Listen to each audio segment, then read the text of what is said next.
What if I told you that a poor black woman died in 1951, but her body is still alive today? What if I told you her cells have saved millions of lives, cured polio, helped defeat cancer, mapped the human genome, and created a multi-billion-dollar industry? What if I told you her family couldn't afford health insurance while the world profited from her stolen body? What if I told you that right now, at this very moment, her cells are being bought and sold in laboratories across the planet, generating massive profits for corporations that never asked permission, never said thank you, and never paid a single dollar to her descendants? February 1st, 1951. Johns Hopkins Hospital, Baltimore, Maryland. The colored ward, that's what they called it. The separate section where black patients were treated. Separate and definitely not equal. Henrietta Lacks, 30 years old, mother of 5 children, lies on a cold examination table under harsh fluorescent lights.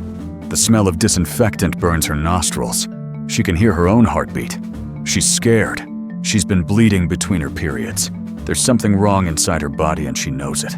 The white doctor examines her without much conversation. This is how it worked in 1951 if you were black. You got treatment, sure, but you didn't get dignity. You didn't get explanations. You didn't get choices. The doctor finds a tumor on her cervix, purple and angry looking, larger than it should be. He takes a sample for testing. He needs to know if it's cancer, but here's what Henrietta doesn't know. While he's taking that biopsy, while he's cutting tissue from her body, he takes extra samples. Samples she didn't consent to. Samples he doesn't tell her about. Samples that will change medical history forever. Those samples go to a laboratory run by Dr. George Otto Gay, a researcher who has been trying for over 20 years to grow human cells outside the body. Every attempt has failed. Every cell line has died within days or weeks. Until now. Henrietta Lacks died 9 months later on October 4th, 1951 at age 31. Cervical cancer consumed her body with terrifying speed. But her cells never died. They multiplied. They thrived. They became immortal. Scientists named them HeLa. Cells, taking the first 2 letters of her first and last name. And for 70 years, while her family lived in poverty, unable to afford the very medicines her cells helped create, corporations made billions. Billions with a B, from her stolen body. This is the story of the greatest medical theft in history. The story of how a black woman's body was harvested without her knowledge, how her family was kept in the dark for decades, how an entire industry was built on exploitation, and how justice was delayed for 72 years. This is the story they don't teach in medical school. This is the story that explains why black people don't trust doctors. This is your story. And after you hear it, you will never see a hospital, a vaccine, or medical research the same way again. By the end of this video, you're going to understand why Henrietta Lacks is the most important person in modern medicine that you've never heard of. You're going to know exactly how much money was made from her stolen cells. You're going to see the receipts, the documents, the evidence. You're going to learn why her family got nothing while everyone else got rich. And you're going to understand that this isn't ancient history buried in dusty books. This affects your life today. Right now. Every time you get vaccinated, that's Henrietta's cells. Every time doctors study cancer, HIV gene therapy, that's Henrietta's cells. COVID-19 vaccine, tested on HeLa cells. In vitro fertilization that helps couples have babies, HeLa cells. Cloning research, HeLa cells. The polio vaccine that saved an entire generation of children from death and paralysis. HeLa cells made that possible. Over 75,000 scientific studies have been published using her cells. At least 11 Nobel Prizes have been awarded for research that used her cells. 50 million metric tons of her cells have been grown and distributed worldwide. 50 million metric tons. From one woman. One poor black woman from Virginia who never knew she would save the world. But while the world was being saved by her body, while pharmaceutical companies were making fortunes, while researchers were winning prestigious awards, her own children couldn't afford to see a doctor. They had no health insurance. They lived in poverty in Baltimore. Some of them had to drop out of school to work. They got sick and couldn't afford treatment for diseases that HeLa cells were being used to cure. Think about that. Think about the cruelty of that irony. Your mother's cells are curing cancer in laboratories around the world, and you can't afford cancer treatment. This isn't just Henrietta's story. This is the story of medical racism in America. This is the story of black bodies being used, exploited, experimented on, and discarded for centuries. If your grandmother ever said they'll use you and throw you away, she was talking about this. If your mother ever said they don't value black bodies, this is the proof. Henrietta Lacks is one name, one woman, but behind her are thousands of unnamed victims. The Tuskegee men, who were deliberately left untreated for syphilis for 40 years. The enslaved women who were cut open repeatedly without anesthesia, so a white doctor could perfect his techniques. The bodies stolen from black cemeteries to be dissected in medical schools. The pattern is clear. The pattern is undeniable, and the pattern continues today. By the end of this video, you'll know how Henrietta's cells became immortal and why that changed everything. You'll know how doctors stole her cells without consent and built a billion-dollar industry. You'll know how her family lived in poverty, while corporations got rich from her body. You'll know why her genome was published without permission, violating the privacy of her living descendants. And you'll know how her family finally won justice in 2023, 72 years after her death. After 72 years of fighting, they finally made a corporation pay. Not enough. Never enough. But it's a start. And that victory belongs to all of us. If you've ever felt like the system is rigged against black people, you're right. If you've ever felt like there are truths being hidden from you, you're right. If you've ever felt like your history has been erased and replaced with comfortable lies, you are absolutely right. Today that ends. Today you get the truth. Buckle up. This is going to shake you. Let's start at the beginning. Let's talk about who Henrietta Lacks really was. Because for too long, she's been reduced to just cells in a laboratory. She was a human being, a woman with dreams and struggles, and love and pain. She deserves to be remembered as more than HeLa. She deserves her full story. Henrietta Lacks was born Loretta Pleasant on August 1, 1920 in Roanoke, Virginia. Born in the South. Born into a world still suffocating under Jim Crow segregation. Her mother died when she was 4 years old. 4 years old and motherless. She was sent to live with her grandfather in Clover, Virginia, in a small log cabin that had once been slave quarters.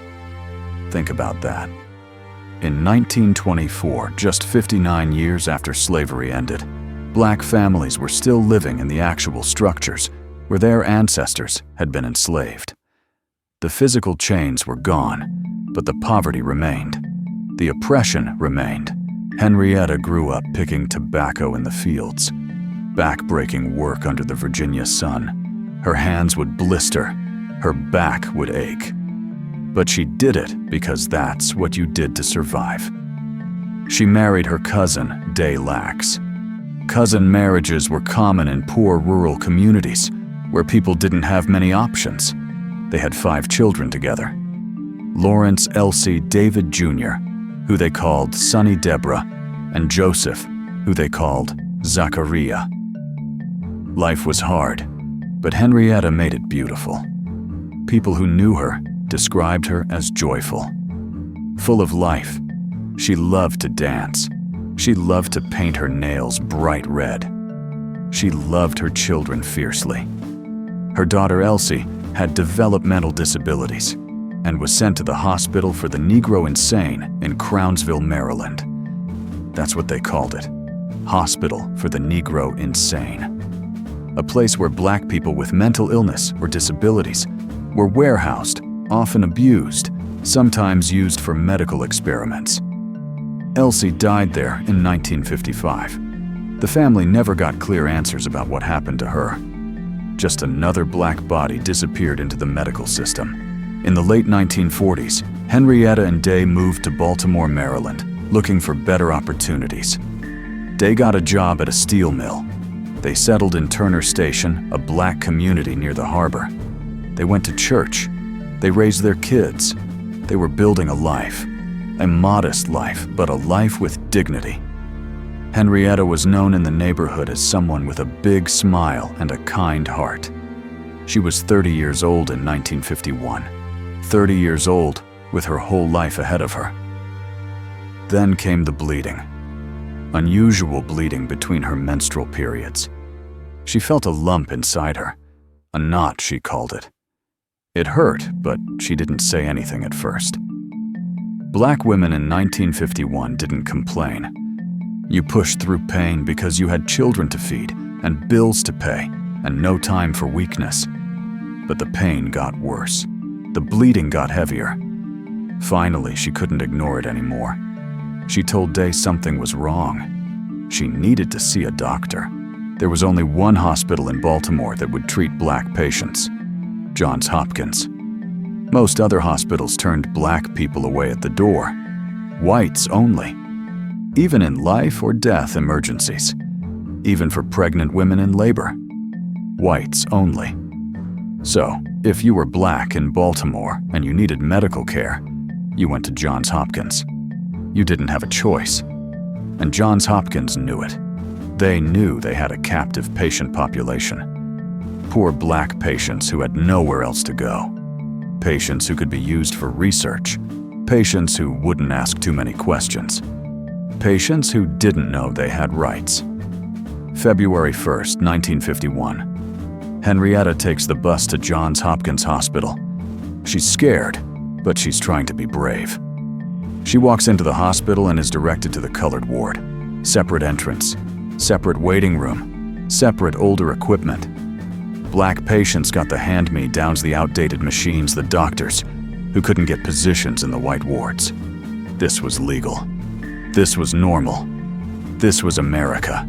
Dr. Howard Jones examines her.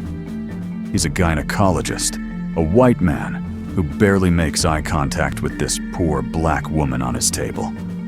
He sees the tumor immediately, on her cervix, large and purple and angry. It looks aggressive. It looks bad. He takes a biopsy, cutting a small piece of tissue to send to pathology for testing. The results come back quickly. Epidermoid carcinoma of the cervix, cervical cancer, aggressive and fast spreading. In 1951, the survival rate for this type of cancer was low, very low, especially for black women who often didn't get diagnosed until the cancer was already advanced because they couldn't afford regular doctor visits. Dr. Jones tells Henrietta she needs treatment immediately, radiation. They're going to use radium, a radioactive element that can kill cancer cells. It's the standard treatment in 1951. Henrietta signs a consent form, operation permit, it says. She agrees to the surgery and treatment. She doesn't have much choice. It's this or die. But here's what that consent form doesn't say. Nowhere on that form does it mention research. Nowhere does it say doctors can take her cells and use them for experiments. Nowhere does it give Johns Hopkins permission to create a cell line from her body and distribute it around the world.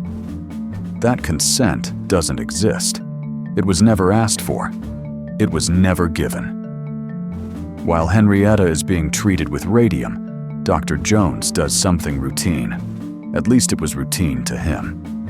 He takes 2 small samples of tissue from her cervix, one from the tumor, one from the healthy tissue surrounding it.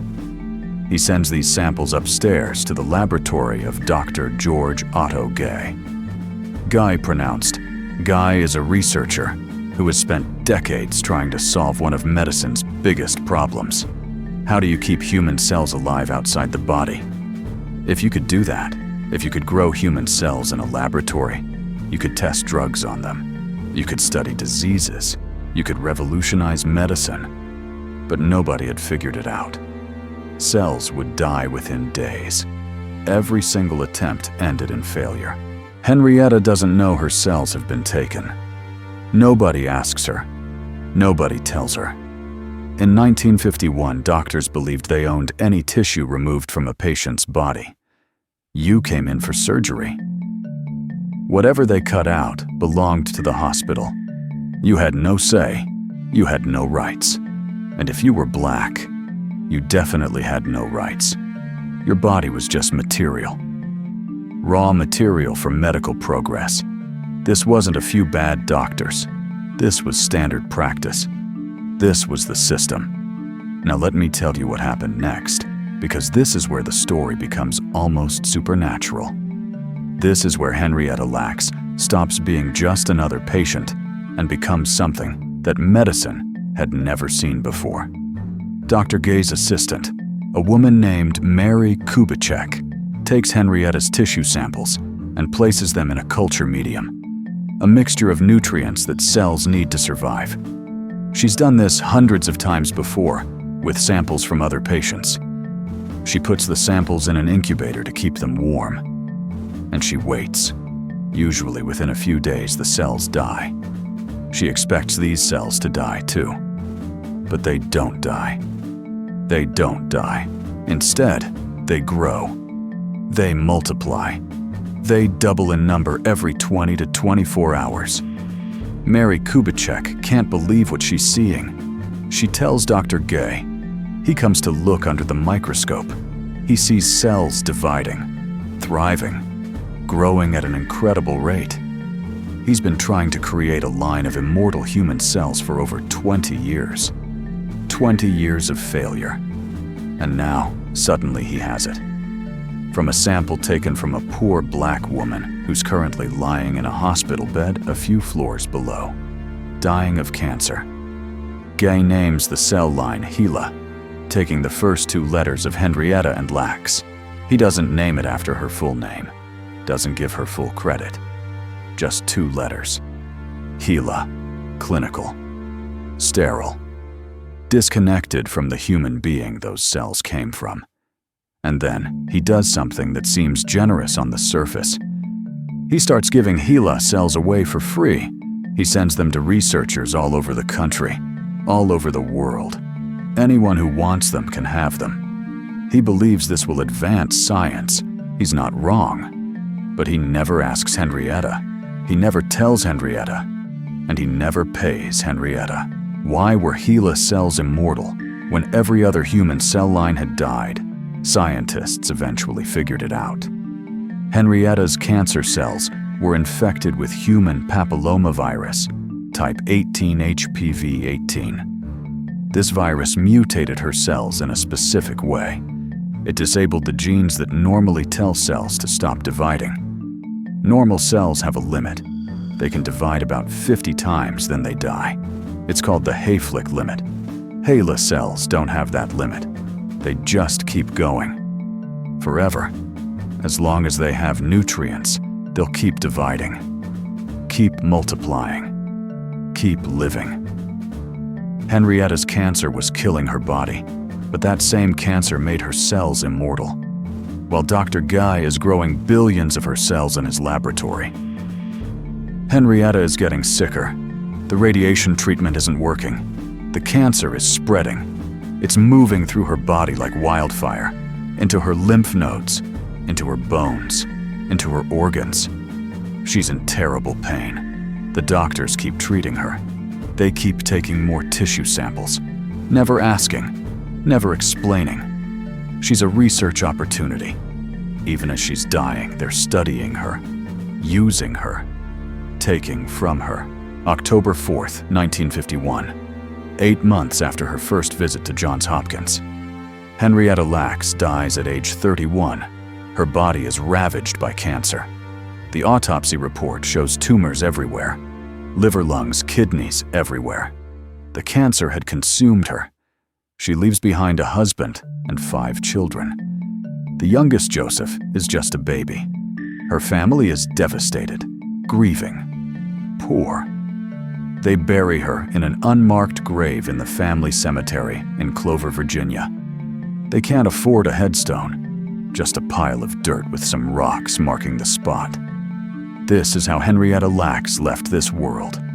Broke, buried without a proper marker, forgotten by everyone except her family. But her cells are just getting started. They're alive in laboratories, thriving, multiplying, changing medicine. And nobody has told her family. Not a word. Let me tell you what happened with those cells after Henrietta died, because this is where it becomes clear this wasn't just medical research. This was an industry, a massive, profitable industry built entirely on stolen property from a black woman's body. Within months of Henrietta's death, HeLa cells are being used to develop the polio vaccine. Polio was one of the most feared diseases in America in the early 1950s. It killed thousands of children every year, left thousands more paralyzed for life. Parents were terrified every summer when polio season came around. Dr. Jonas Salk was racing to create a vaccine, but he needed a way to grow massive amounts of polio virus to test his vaccine. He needed human cells, lots of them. HeLa cells were the answer. The cells grew so fast, so reliably, that researchers could produce unlimited quantities. They could grow them in factory-like conditions. In 1952, a researcher named William Scherer figured out how to grow HeLa cells in large-scale production. Suddenly, you could order HeLa cells through the mail. They'd arrive in a vial ready to use. The Tuskegee Institute, the historically black university, started a HeLa cell production factory. The irony is almost too much to bear. A black university producing cells from a black woman for medical research, while at that exact same time, the Tuskegee syphilis study was letting black men die untreated just to observe the progression of disease. By 1955, the Salk polio vaccine was approved. It was a miracle. Polio rates plummeted. Children stopped dying. Parents could breathe again. Jonas Salk became a national hero. He appeared on the cover of Time magazine. He was celebrated around the world. Everyone asked him who owns the patent on this vaccine. You could make a fortune. Salk famously replied, "Could you patent the sun, implying the vaccine belonged to everyone?" Noble words, beautiful sentiment. But here's what nobody said.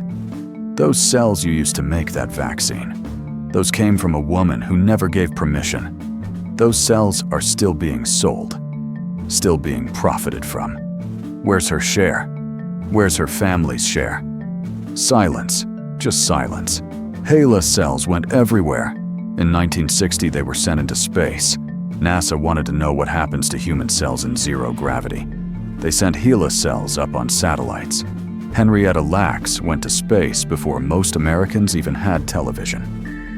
In the 1970s and 1980s, HeLa cells were used in HIV and AIDS research. Scientists used them to understand how the virus attacks human cells, used them to test early treatments. In the 1990s and 2000s, HeLa cells were central to cloning research, stem cell research, in vitro fertilization.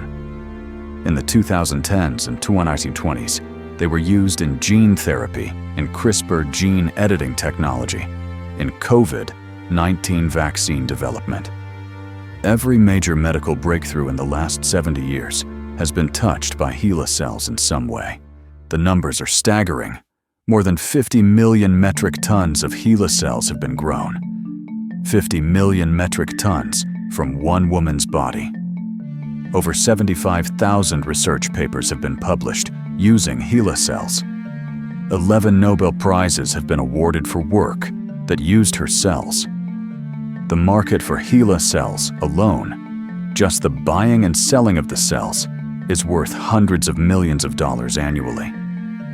the broader biotech industry that relies on cell culture techniques developed through HeLa cells that's worth hundreds of billions of dollars.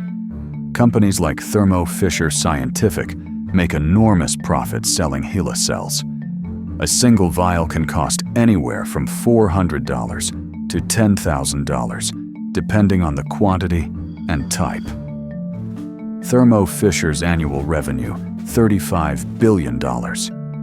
Not all from HeLa cells, obviously, but HeLa cells are one of their product lines. A product line created from Henrietta Lacks' body, without her consent and without compensation to her family. And where was her family during all of this? They were in Baltimore, struggling. Day Lacks, Henrietta's husband, worked at the steel mill. The children grew up poor. Some had to drop out of school to work and help support the family. They had no health insurance. When they got sick, they couldn't afford proper treatment. Henrietta's daughter, Deborah, developed high blood pressure and heart problems, but couldn't afford regular doctor visits. Her son, Zachariah, struggled with anger and mental health issues, likely trauma from losing his mother, so young and growing up in poverty. But mental health care wasn't accessible. The family lived in the same broken system that had taken their mother's cells, and they didn't know. For 20 years, they didn't know that Henrietta's cells were alive. They didn't know her cells were being used in research all over the world. They didn't know companies were making money from her body. Nobody told them. Not Johns Hopkins, not the researchers, not the corporations. Nobody. But hold on, because what I'm about to tell you next reveals just how calculated this exploitation was. This wasn't ignorance. This wasn't an oversight. This was a deliberate, systematic cover-up that lasted decades. And when the family finally found out the way they found out, will make your blood boil. 1973, 22 years after Henrietta Lacks died. 22 years of silence.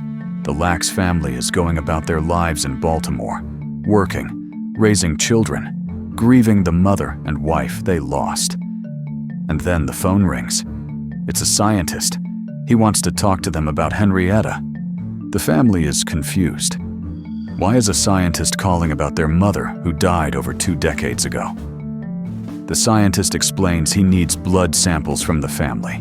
He needs their DNA. Why? To study HeLa cells. HeLa cells. What are HeLa cells?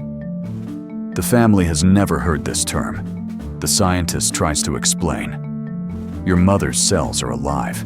They're being used in research. We need your blood to do genetic mapping. The family is stunned. What do you mean her cells are alive? Is she alive? Is our mother still alive somewhere? Are you doing experiments on her? The scientist doesn't explain well. He's not there to educate them. He's there to take their blood. He needs their cooperation for his research, their confusion, their feelings, their consent. That's not his priority. This is how the Lacks family found out their mother's cells had been taken. Not through a respectful phone call explaining what happened and asking permission.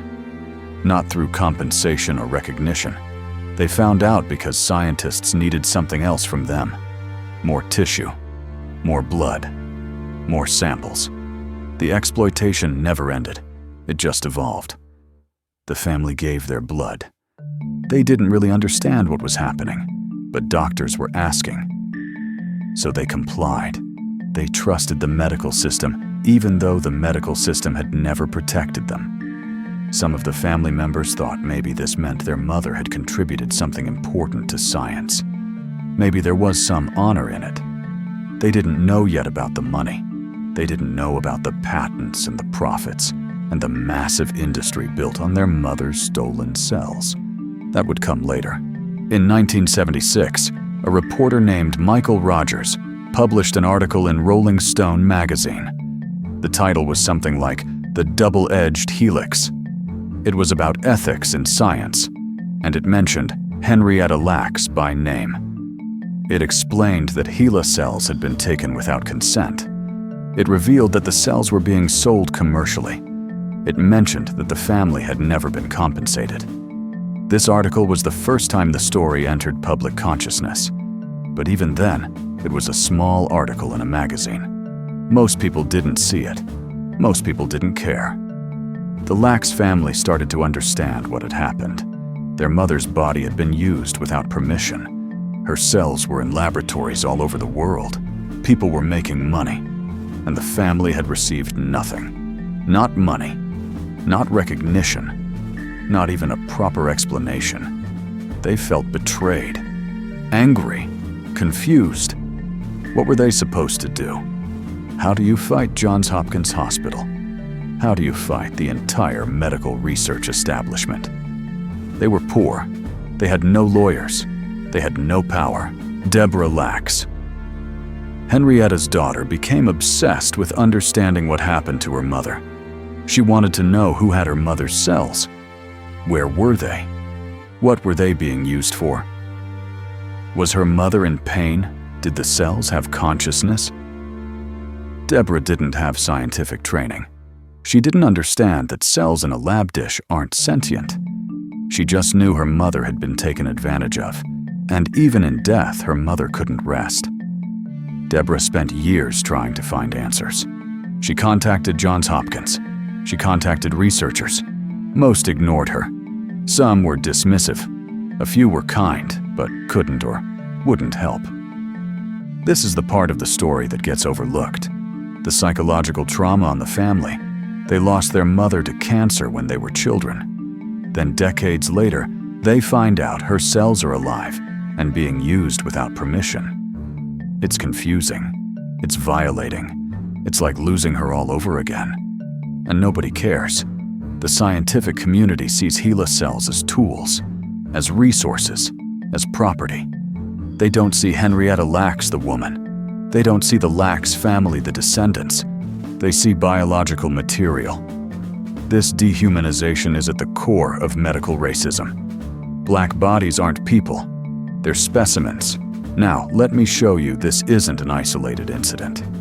Let me prove to you that what happened to Henrietta Lacks was part of a much larger pattern. A pattern of medical exploitation of black bodies that stretches back centuries and continues today. Because if you think this was just one unfortunate case, one ethical lapse, you're not seeing the whole picture. This was policy. This was practice. This was how American medicine built itself. The Tuskegee Syphilis Study, 1932 to 1972. 40 years. The United States Public Health Service, a government agency, told 600 black men in Tuskegee, Alabama, that they were receiving free health care for bad blood. That's what they called it. Bad blood. The men were poor sharecroppers. They jumped at the chance for free medical care. They trusted the government doctors. But it was a lie. 399 of those men had syphilis. The doctors knew it, and they deliberately did not treat them. The purpose of the study was to observe what happens when syphilis goes untreated, to watch the disease progress, to document how it destroys the body over time. Even when penicillin became the standard treatment for syphilis in 1947, the researchers withheld it. They wanted to see what would happen if the men weren't treated. They let them suffer. Let them go blind. Let them develop heart disease and nerve damage. Let them die. And it gets worse. Many of these men infected their wives with syphilis. Their wives then gave birth to children with congenital syphilis. The study didn't just harm the men, it harmed entire families. This went on for 40 years. 40 years of deliberate medical torture disguised as research. It only stopped in 1972, when a whistleblower named Peter Buxton leaked the story to the press. The public was outraged. The study was shut down immediately. But the damage was done. 28 men had died directly from syphilis. 100 more had died from complications. 40 wives had been infected. 19 children had been born with congenital syphilis. And this was done by the government, by doctors, by people who took an oath to do no harm. In 1997, President Bill Clinton formally apologized to the survivors. 45 years too late. The men who were still alive were elderly, many in poor health from decades of untreated disease. Clinton said the words. The government acknowledged wrongdoing, but nobody was prosecuted. Nobody went to jail. The doctors who ran the study, most of them had long, successful careers. Some were celebrated. Some received awards. The system protected them.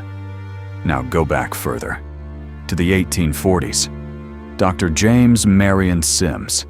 He's called the father of modern gynecology. There are statues of him. Medical students learn his techniques. He's in the textbooks as a pioneer.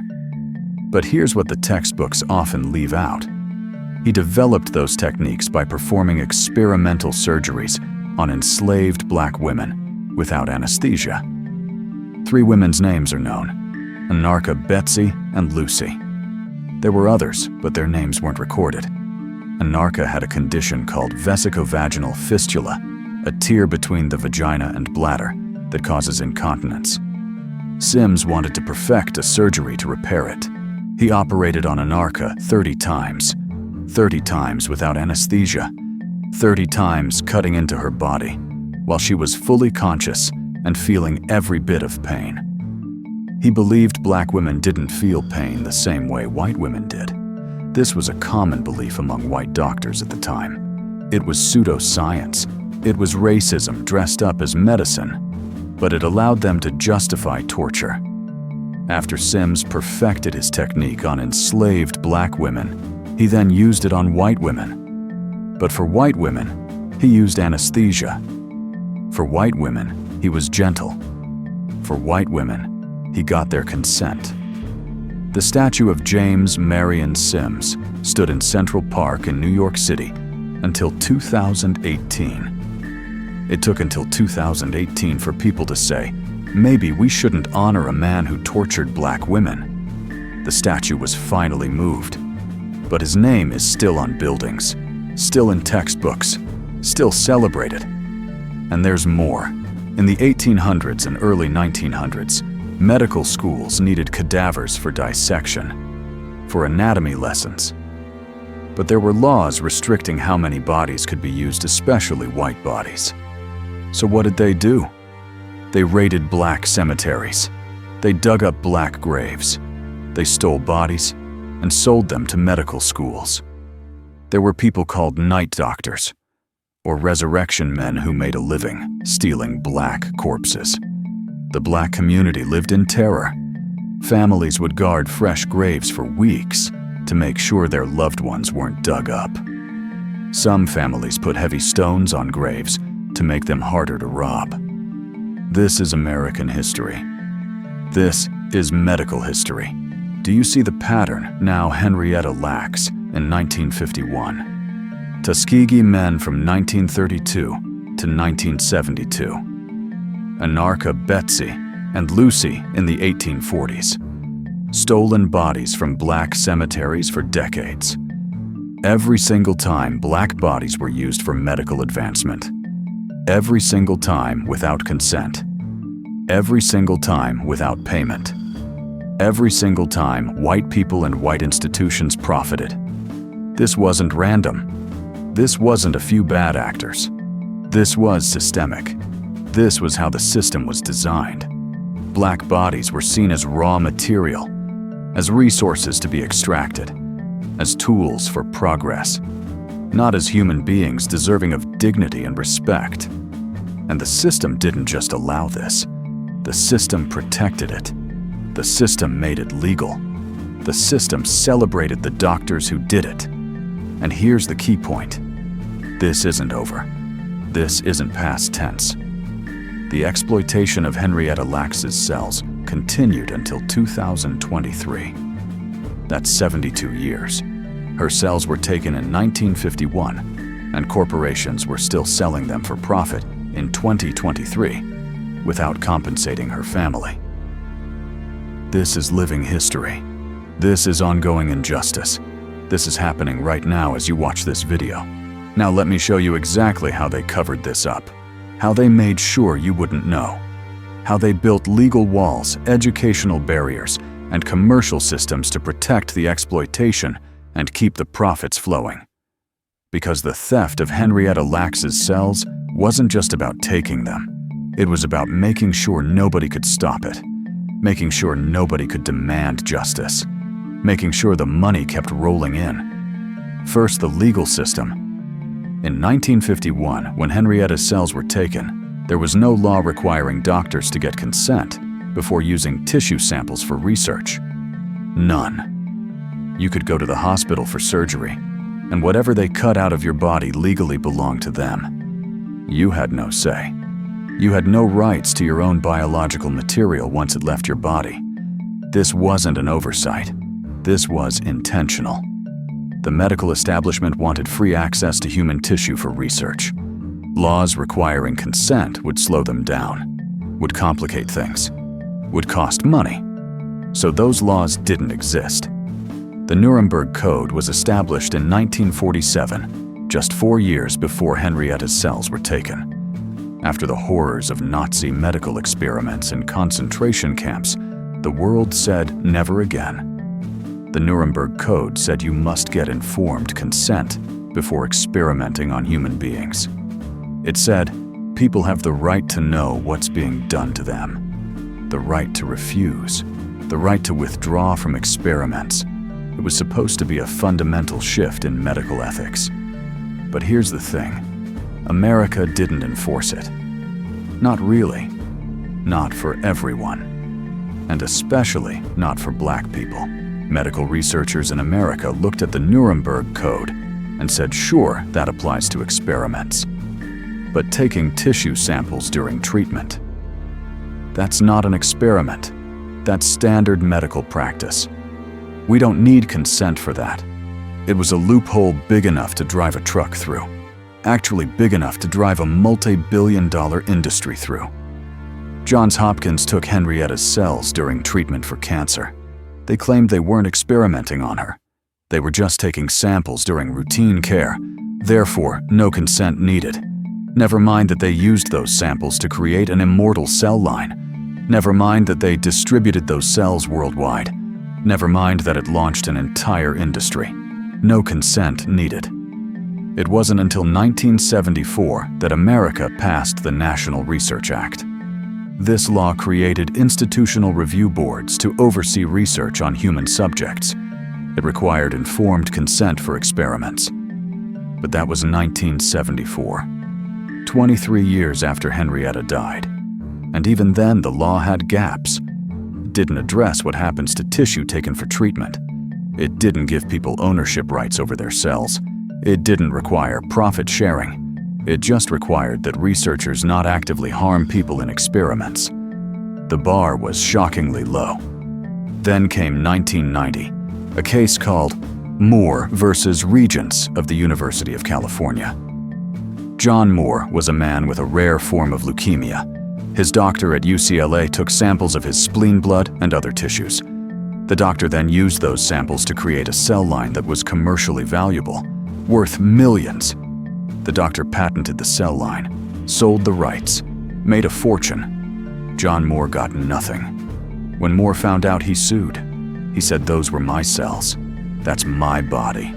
I deserve compensation. The case went all the way to the California Supreme Court. And the court ruled against John Moore. They said, once tissue leaves your body, you no longer own it. The doctor and the university own it. They can patent it. They can sell it. They can profit from it. You get nothing. This ruling was devastating. It meant that legally in America, you don't own your own cells once they're removed from your body. Someone else can take them, turn them into a product, and make billions, and you have zero legal claim to any of that money. This ruling is still in effect. This is still the law. When the Lacks family tried to fight back decades later, this ruling was used against them. Thermo Fisher Scientific and other companies pointed to Moore versus Regents and said, see, we don't owe them anything. The law says these cells belong to us now. The legal system was designed to protect exploitation. It was built to favor corporations and researchers over patients, especially over poor patients, especially over Black patients. The Lacks family also faced something called statute of limitations. When they finally sued in 2021, the companies argued it was too late. In Maryland, you have to file certain lawsuits within 3 years of when you discover the harm. The family found out about HeLa cells in the 1970s. Why did they wait until 2021 to sue? The companies tried to use this to dismiss the case. Never mind that the family didn't have resources for lawyers. Never mind that the exploitation was ongoing. Never mind that corporations were still profiting in 2021. The legal system gave them tools to delay justice even further.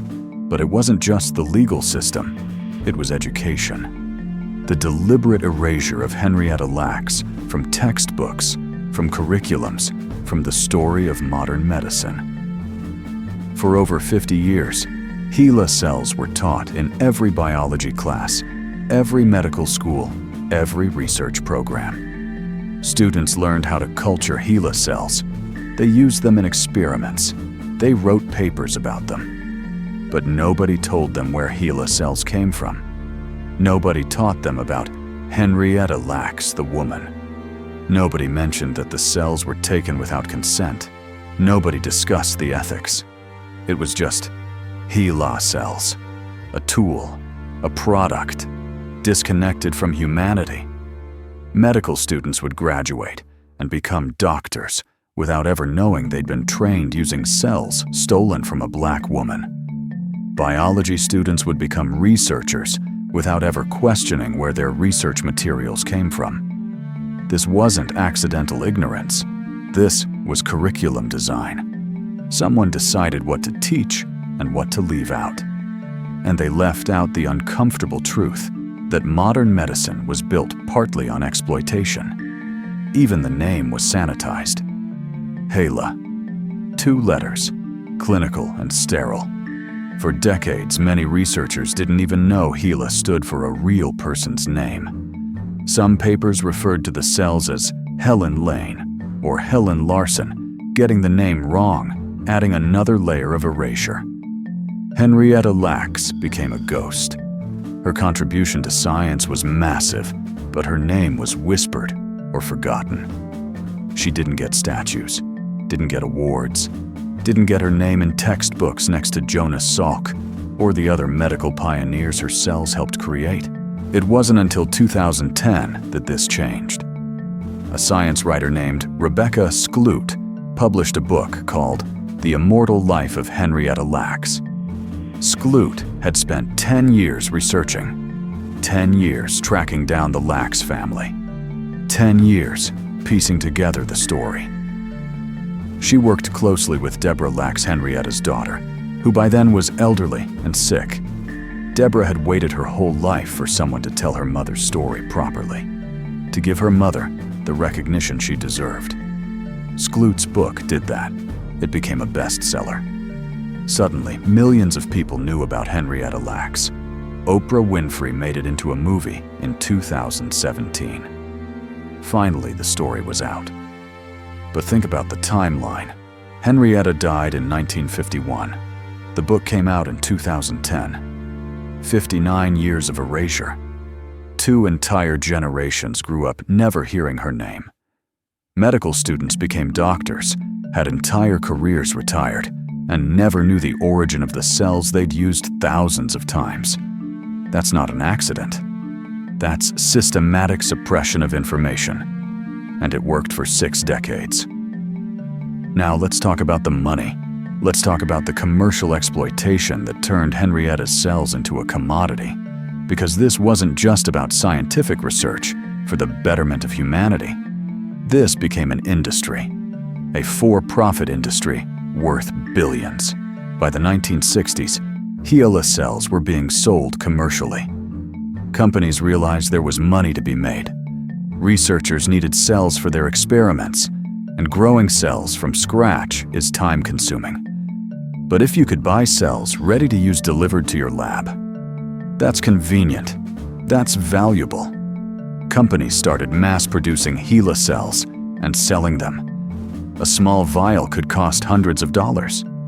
Larger quantities, thousands. And the demand was enormous. Every research lab in the world wanted HeLa cells. Thermo Fisher Scientific became one of the largest suppliers. This is a massive biotech corporation with annual revenues around $35 billion.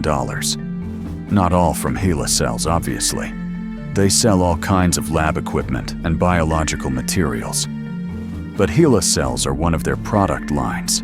A product line they didn't create. A product line taken from Henrietta Lacks' body without permission. They didn't invent anything. They didn't discover anything. They're just middlemen selling someone else's cells and making a fortune doing it. Other companies got in on it too.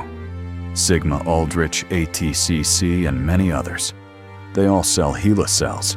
You can go online right now and order them. It's that easy. Add to cart. Pay with a credit card. HeLa cells shipped to your door. The cells of a woman who died 74 years ago who never consented, whose family never got paid. Just a product. Just inventory. The total value of the HeLa cell market is hard to calculate because it's spread across so many companies and transactions. But estimates put it in the hundreds of millions of dollars annually just for the cells themselves. Then there's the broader industry. Pharmaceutical companies using HeLa cells to develop drugs worth billions. Biotech companies using them for research that leads to patents worth billions. Medical device companies using them to test products worth billions. The economic activity generated by HeLa cells is staggering, and 0% of that money went to the Lacks family. 0. Johns Hopkins Hospital tried to distance itself from the profit question. They said, "We never sold HeLa cells. We never made money from them. Dr. Gay gave them away for free." And that's technically true. Johns Hopkins didn't directly sell the cells, but they benefited enormously. Their reputation grew. Their research programs expanded. They attracted funding and top researchers because they were the institution that had created HeLa cells. Hopkins became a world leader in cell biology research, partly because of Henrietta Lacks. That translates to prestige, to grants, to money. They profited just indirectly, and Hopkins knew the family was struggling. After Rebecca Skloot's book came out after the story became public, Johns Hopkins issued statements. They acknowledged that what happened to Henrietta Lacks was wrong by today's standards. They said they regret it. They established a foundation and working group to honor her. They named a building after her. Symbolic gestures. But they didn't write a check to the family. They didn't say, "Here's a share of the value created by your mother's cells." They said, "We're sorry," and they put up a plaque. Then in 2013, something else happened that shows how little had changed. European researchers published Henrietta Lacks' complete genome sequence online. They made it publicly available. Anyone could access it. Anyone could see her genetic information. And they didn't ask the family, didn't notify them, just published it. Why does this matter? Because a genome isn't just about one person. It reveals information about their descendants, about their family members. Henrietta's children, grandchildren, great-grandchildren all share portions of her DNA. Publishing her genome without consent violated the privacy of living people. Her descendants could potentially be identified through genetic databases. They could be discriminated against if employers or insurance companies accessed that information. This wasn't ancient history being revealed. This was current living people being exposed. The Lacks family found out from reporters. Can you imagine? Once again, they learned about something happening to their mother's body from strangers. Deborah Lacks' son, Henrietta's grandson, said it felt like their grandmother was being violated all over again. Rebecca Skloot, who had become close to the family, helped them push back. There was public outcry. The researchers who published the genome were heavily criticized. Finally, the National Institutes of Health (NIH) stepped in. They brokered an agreement. The genome would remain available, but researchers wanting to use it would have to apply for permission. And 2 members of the Lacks family would serve on the committee reviewing those applications. This was presented as a victory, and in some ways it was. For the first time, the Lacks family had a voice, had some control. But think about what they were given. Not money, not compensation. Just the right to say yes or no to future uses, the right to be consulted. That's it. 62 years after Henrietta died, her family finally got a seat at the table. Not the head of the table. Not an ownership stake. Just a seat. And this gets to the core of how the cover-up worked. It wasn't just hiding information, though they did that. It wasn't just legal maneuvering, though they did that too. It was a fundamental refusal to see Henrietta Lacks and her family as equal stakeholders. They were treated as problems to be managed, as people to be appeased with symbolic gestures, not as partners, not as owners. Because admitting the family had ownership rights would open the floodgates. It would mean billions in compensation. It would mean admitting the entire system was built on theft. So instead, they gave plaques and committees and apologies. Anything but money. Anything so but real justice. The message was clear. Your mother's cells saved the world, but you don't own them. We do. We'll decide what happens to them. We'll decide who profits. You can have some recognition now that the secret's out. You can have a say in future uses if you ask nicely. But the past, the 70 years of profits, that's ours. And we're keeping it. But here's what they didn't count on. They didn't count on the family refusing to go away. They didn't count on Deborah Lacks spending decades fighting for her mother's recognition. They didn't count on Rebecca Skloot spending 10 years writing that book. They didn't count on the public caring once they found out. And they definitely didn't count on the family lawyering up and filing a lawsuit that would finally force a reckoning. So why does this matter to you today? Why should you care about something that started in 1951? Because this isn't history. This is present tense. This explains the world you live in right now. This explains why Black people don't trust doctors, why there's a wealth gap, why your family struggles while others prosper. Let me connect the dots. Medical mistrust. When COVID-19 vaccines rolled out in 2020 and 2021, health officials were alarmed by vaccine hesitancy in the Black community. Black Americans were more reluctant to get vaccinated than white Americans. News anchors and politicians acted confused. Why don't they trust the vaccine? Don't they know it's safe? Don't they care about public health? The questions revealed how little they understood, how little they'd learned from history. Black Americans weren't being ignorant or irrational. They were being historically informed. They know what happened to Henrietta Lacks. They know about Tuskegee. They know about centuries of medical experimentation and exploitation. When the government and pharmaceutical companies said, "Trust us, take this vaccine. We have your best interests at heart," Black people heard those words through the lens of history. And history said, "You can't trust them." History said, "They'll use you." History said, "They'll lie to you." History said, "They profit off your body and leave you with nothing." This isn't paranoia. This is pattern recognition. And you know what? The medical establishment created this mistrust. They earned it. Every time they took without asking. Every time they lied or covered up. Every time they prioritized profit over people. They built a wall of distrust. And now they act surprised that wall exists. The solution isn't telling Black people to get over it.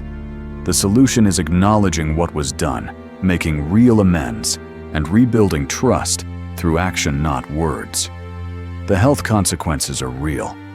Black Americans have higher rates of maternal mortality. Black women are 3 to 4 times more likely to die from pregnancy-related complications than white women. Why? Partly because they avoid medical care.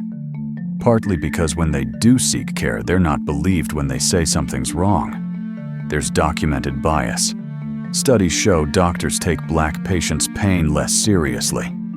They prescribe less pain medication. They dismiss symptoms.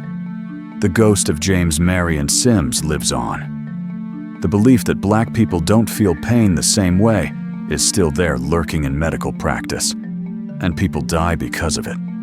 Black Americans have higher rates of heart disease, diabetes, cancer, not because of genetics primarily, because of stress, because of poverty, because of lack of access to health care, because they don't go to the doctor until it's too late, because they don't trust doctors.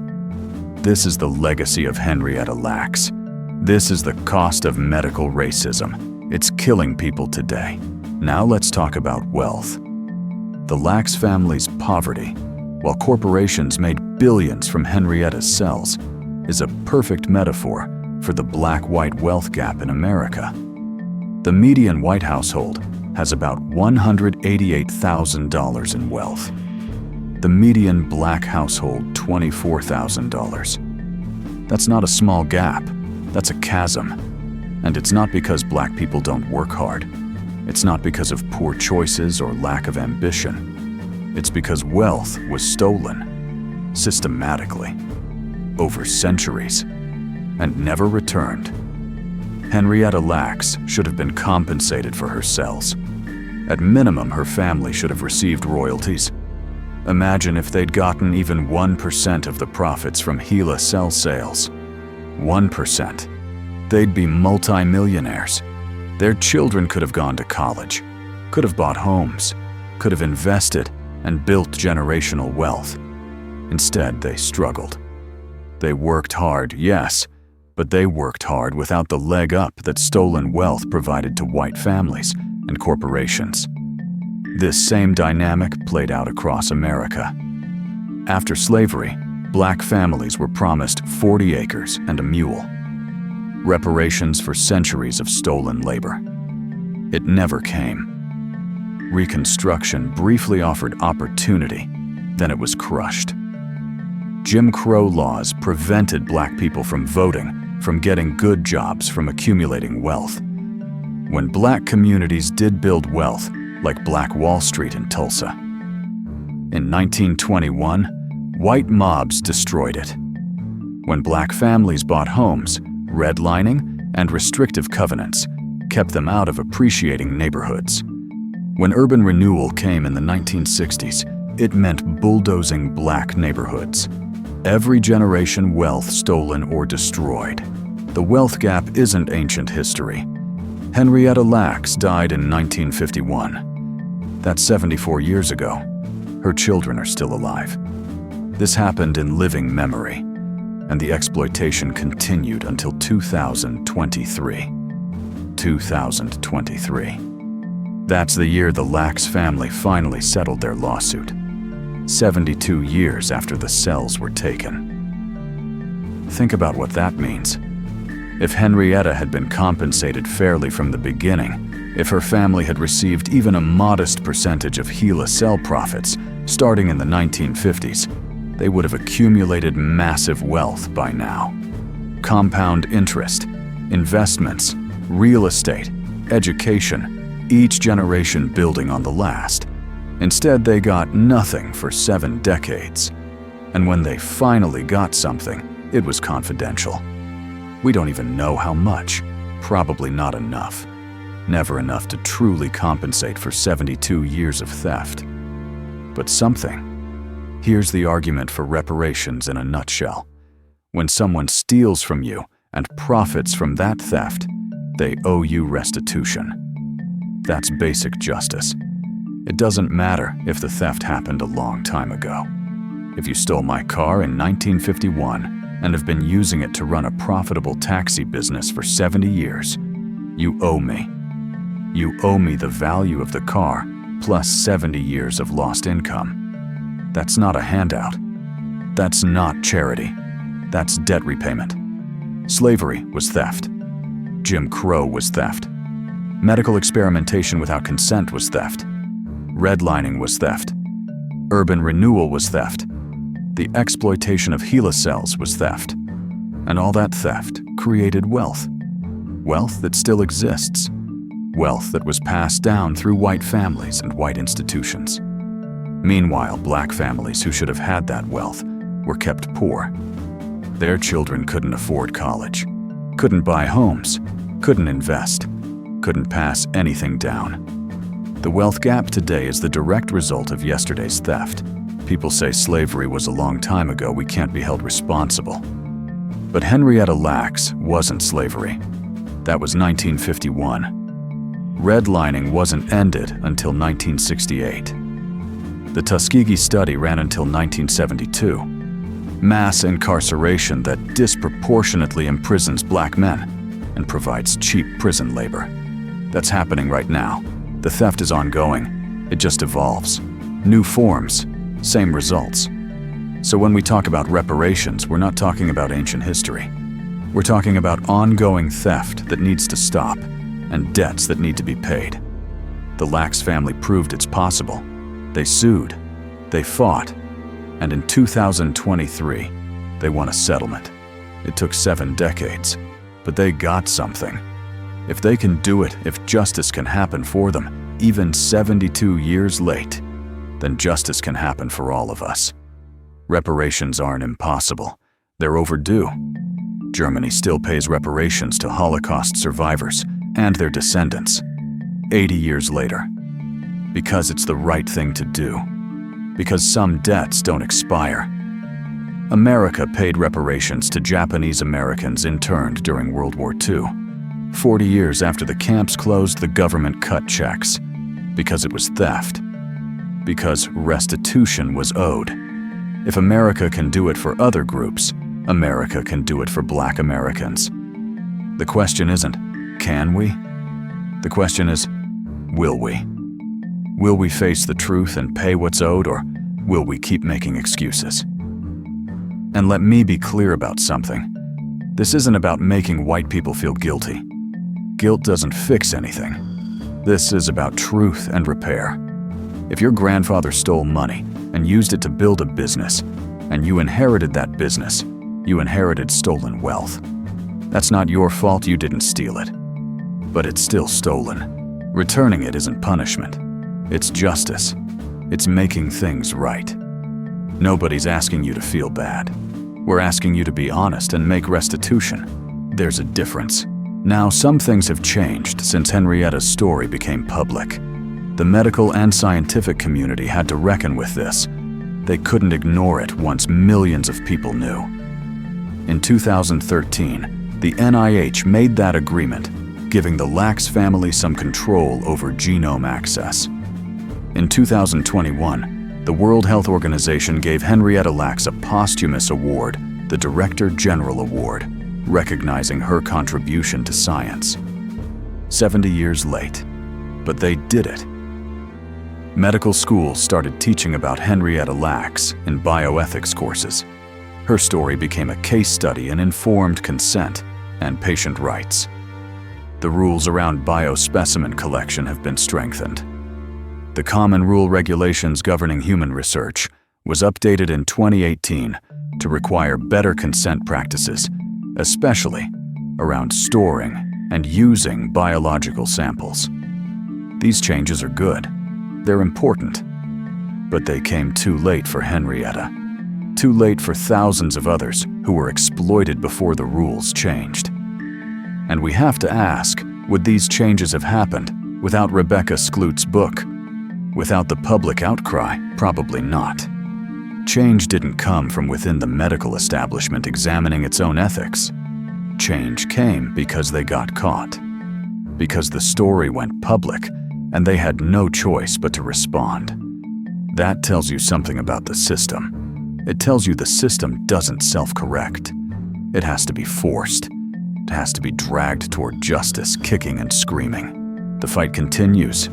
There are still massive questions about who owns biological data, about privacy in the age of genetic databases, about profit sharing when medical discoveries come from patient samples, about consent when people don't fully understand what they're agreeing to. Henrietta Lacks' case opened the door to these conversations. But the conversations aren't finished, and corporate interests are fighting hard to maintain the status quo because there's too much money at stake. Your DNA, your cells, your medical data, all of it has value. Companies know this. They want access to it. And current laws mostly protect them, not you. When you get medical treatment, read the consent forms carefully. Ask what happens to your tissue samples. Ask if they'll be used for research. Ask if anyone will profit. You have the right to say no. You have the right to ask questions. Use that right. Protect yourself. Don't let what happened to Henrietta Lacks happen to you. And support organizations fighting for patient rights and medical justice. Support bioethics reform. Support laws that give people ownership of their biological material. Support profit-sharing models where patients benefit financially from discoveries made using their tissue. These aren't radical ideas. This is basic fairness. But it requires pressure. It requires people demanding change. Your voice matters. Use it. So let me tell you who you really are. Let me reframe this story, because it's easy to hear the story of Henrietta Lacks and feel despair. Feel like Black people are always victims, always exploited, always powerless. But that's not the truth. That's not the full story. You need to hear this. Henrietta Lacks was not a victim. She was a warrior. Think about what she survived. Born into poverty in the South, lost her mother at 4 years old, worked brutal labor in tobacco fields, raised 5 children during Jim Crow. And even as cancer destroyed her body, even as the medical system used her without permission, her cells kept fighting, kept living, refused to die. Her cells are still alive 74 years later.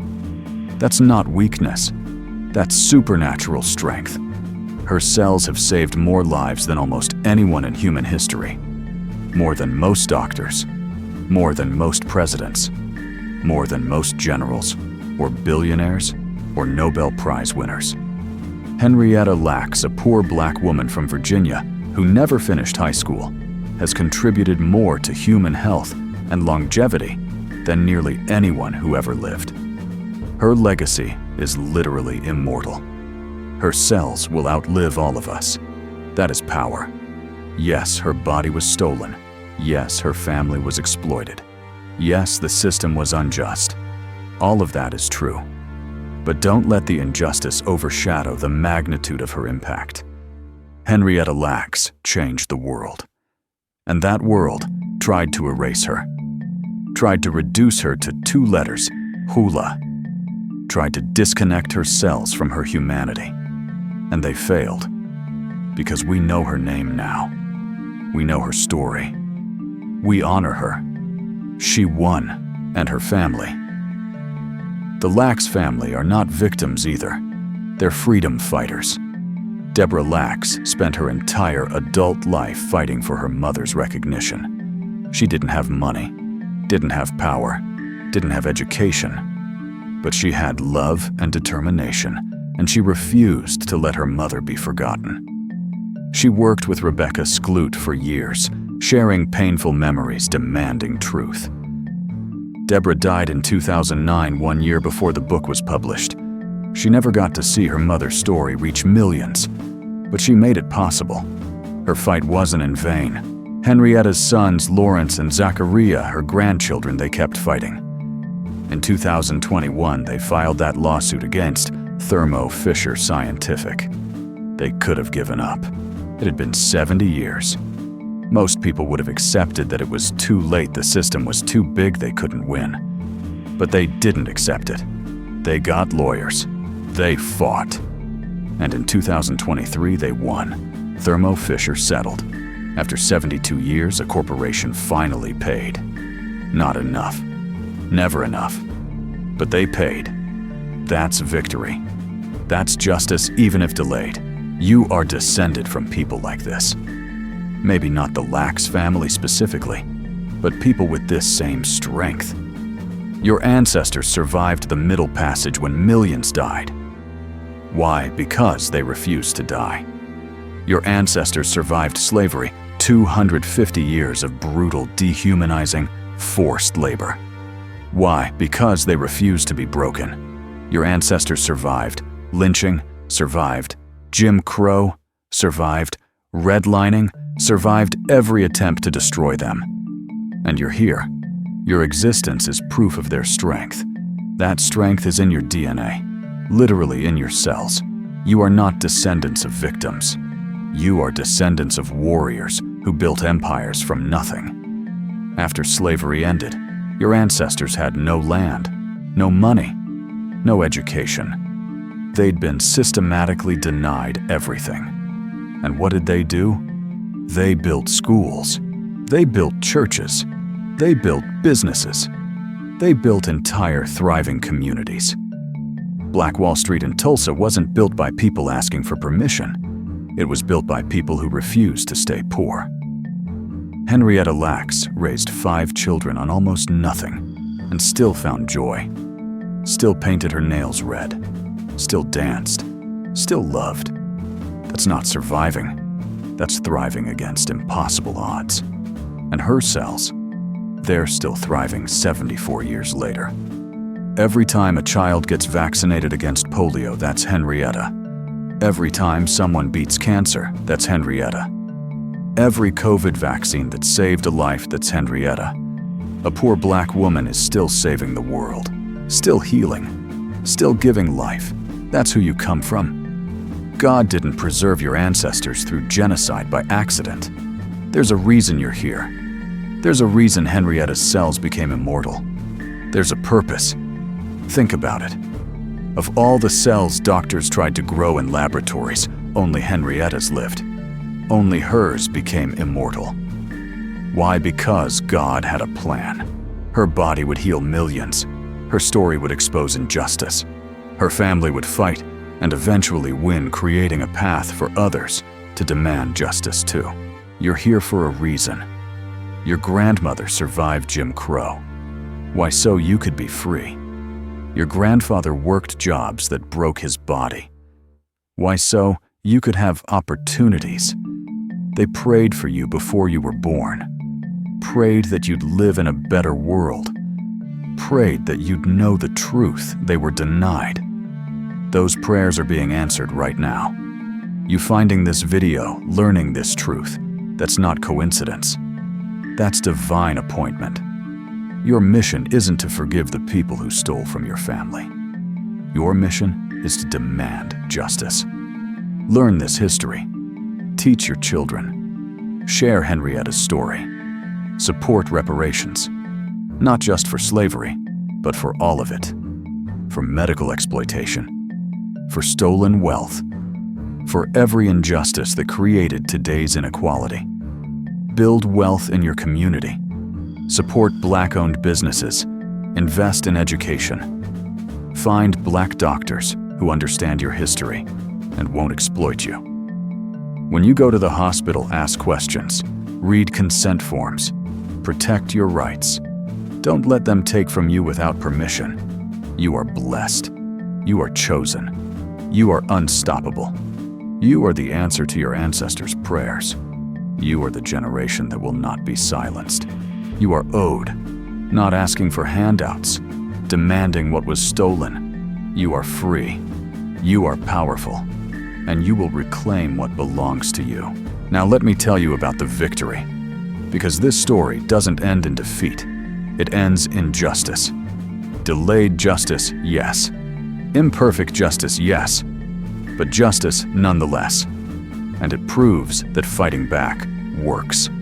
October 4th, 2021. Exactly 70 years to the day after Henrietta Lacks died. Her descendants filed a lawsuit against Thermo Fisher Scientific in federal court in Baltimore. The lawsuit accused Thermo Fisher of unjust enrichment, of knowingly selling HeLa cells for decades, making billions in profits, while never compensating the family. The suit argued that Thermo Fisher built a business on stolen property. Henrietta's cells were taken without consent. They belonged to her and her descendants. Every sale of HeLa cells without family permission is theft. The Lacks family hired Ben Crump. If that name sounds familiar, it's because he's represented the families of George Floyd, Breonna Taylor, Trayvon Martin. He takes on cases where the system has failed Black people. He's not afraid of powerful corporations or institutions. And he took this case, knowing it would be a fight. Thermo Fisher has armies of lawyers. They have billions of dollars. They have the law mostly on their side thanks to cases like Moore versus Regents. But Crump and the Lacks family didn't care. They were fighting for principle, for recognition, for justice. Thermo Fisher tried to get the case dismissed. They argued statute of limitations. They argued the family had no legal ownership of the cells. They argued they'd done nothing wrong. They were just selling a product. The judge let the case proceed. The family had standing. The fight was on. For nearly 2 years, the case moved through the courts. Depositions, discovery, legal arguments. The family had to relive the trauma, had to explain over and over how their mother and grandmother was exploited, had to prove they deserved compensation for cells taken from their own family member. Meanwhile, Thermo Fisher kept selling HeLa cells, kept profiting. Business as usual. Then on August 1st, 2023, the announcement came. Settlement reached. The terms are confidential. We don't know how much money changed hands. The family and Thermo Fisher agreed not to disclose the amount. Some criticized this, said the public deserves to know. But the family made their choice. After 72 years of having no control, no voice, no power, they finally had leverage. And they used it to get what they needed. We should respect that. What we do know is this was a historic settlement. For the first time, a major biotech corporation was held accountable for profiting from cells taken without consent. For the first time, a family successfully sued for compensation. This creates precedent.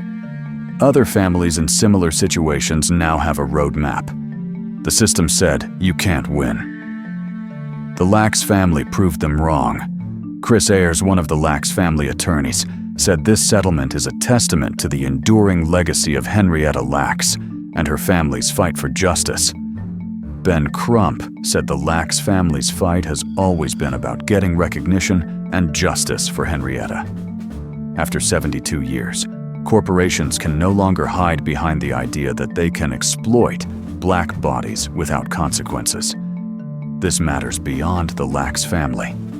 This sends a message to every biotech company, every pharmaceutical corporation, every research institution. You cannot build empires on stolen biological material without paying for it. The days of taking without asking are over. Or at least they're becoming more expensive, more risky. That's progress. Justice delayed is not justice denied if we keep fighting. The Lacks family fought for 72 years, 3 generations. Henrietta's children, grandchildren, great-grandchildren, all part of this fight. They didn't give up when lawyers said they had no case. Didn't give up when people said it was too late. Didn't give up when the system protected the corporations. They kept pushing, and they won. If they can do it, so can you. Whatever injustice you're facing, whatever exploitation, whatever stolen inheritance, you can fight back. It might take years. It might take decades. But truth has power. Persistence has power. And eventually, justice can prevail. If this story moved you, if this truth hit you, I need you to do something right now. Comment below. Type Henrietta if you never learned this in school. Type justice if you believe reparations are owed. type truth if you're tired of the lies. Your comments tell the algorithm this matters. They push this video to more people. Every comment is an act of resistance against erasure. Hit that like button. Not for me. For Henrietta. For her family. For every person whose story was buried. The algorithm suppresses uncomfortable truths. Your like fights back. Your like says, this matters. This needs to be seen. Share this video. Send it to your family, your church group, your friends. People need to know. Your mother needs to hear this. Your grandmother lived through this era. Your children need to learn this because schools won't teach it. Every share is you becoming a truth teller. Every share honors Henrietta's legacy. Don't let them bury this story again. Subscribe to this channel because Henrietta's story isn't the only one. There are hundreds of stories like this. Stories of brilliance and resistance and stolen legacies. Stories they erased from textbooks. Stories that explain why things are the way they are. We're telling all of them. Hit that bell so you don't miss the next one. This isn't about division. This is about truth. This isn't about making anyone feel guilty. This is about demanding justice. This isn't revenge. This is restoration. You have a choice right now. Scroll past and forget or engage and spread truth. Henrietta didn't get a choice. Her cells were taken. But you have a choice. Choose to honor her. Choose to share her story. Choose to be part of the generation that says, no more theft, no more silence, no more erasure. Let me pray with you. Father God, we come before you with hearts full of gratitude and righteous anger. We thank you for the life of Henrietta Lacks, a mother, a daughter, a child of God whose body became a vessel of healing for millions. We thank you for preserving her story through 70 years of darkness and silence. We thank you for Rebecca Skloot, who had the courage to tell this truth. We thank you for Deborah Lacks, who never stopped fighting for her mother's honor. We thank you for the settlement of 2023. It's not enough. It will never be enough. But it's a start. It's proof that justice, even delayed, can still arrive. We thank you for that victory. Lord, we lift up all those whose bodies were exploited without consent. The Tuskegee men, the enslaved women under Dr. Sim's knife, the countless unnamed victims of medical racism. We pray their sacrifices are not forgotten. We pray their descendants receive justice. We pray for restoration of stolen wealth. We pray for healing of medical mistrust. We pray for a system that finally values Black bodies as sacred, not as commodities. We pray for reparations, not charity, not handouts, but debt repayment. What is owed? Bless everyone watching this video. Strengthen those who carry trauma in their DNA. Empower those who will share this story. Protect those who challenge oppression. Heal those who cannot afford healthcare while corporations profit from stolen cells. Give wisdom to those making medical decisions. Give courage to ask questions. Give strength to say no when necessary. Lord, vindicate the memory of Henrietta Lacks and all our ancestors whose contributions were stolen and erased. Let their names be remembered. Let their legacies be honored. Let their descendants receive what they are owed. In the name of Jesus, who came to set captives free, who came to restore what was stolen, who came to bring justice to the oppressed, we declare we are free from the lies of history. We are entitled to what was taken. We are empowered to demand justice. We are the generation that will not be silent. Amen. Walk in truth. Demand justice. Know your worth. Henrietta Lacks, August 1st, 1920 to October 4th, 1951. Her cells are immortal. Her legacy is eternal. Her family finally got justice, and the fight continues. Protect your body. Know your rights. Remember, Henrietta, you are free.